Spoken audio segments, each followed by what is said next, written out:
Ona thengia ya bũrũri gũkorwo ũrĩ na ihumo nyingĩ cia maĩ na ona maĩ ma mbura, ũtambia wa maĩ ma mahũthĩro na ona ma gĩko bũrũri-inĩ ũrĩ o thĩ na gĩkĩro kĩnene.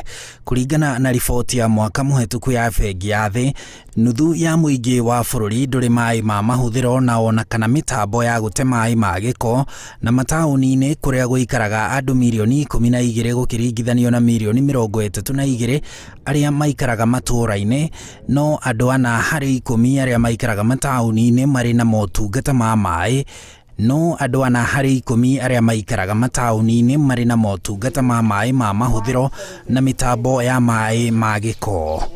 Sanitation bado iko chini. Wakati huu tukizungumza katika nchi nzima ni kama 20%, 20%, which is very low.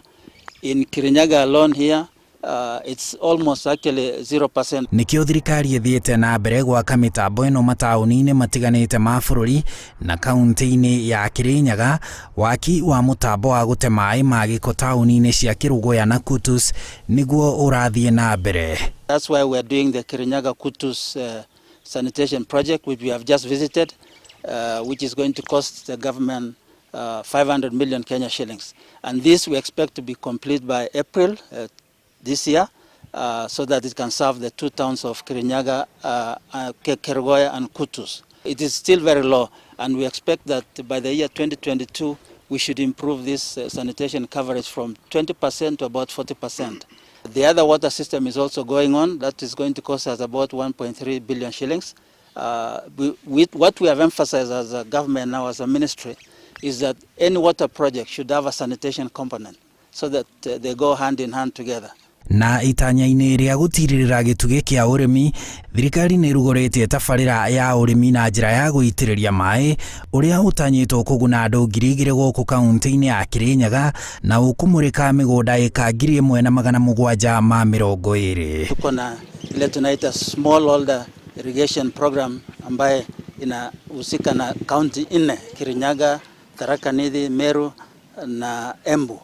Jana tulikuwa Embu kuangalia miradi kama hizi. Hapa tumetumia karibu bilioni 1.2 kwa miradi 19 ambazo zinaendelea katika hizi kaunti 4. Hapa Kirinyaga peke yake tuko na miradi 6 ambaye tunatekeleza, ambaye imetukarimu karibu milioni 254.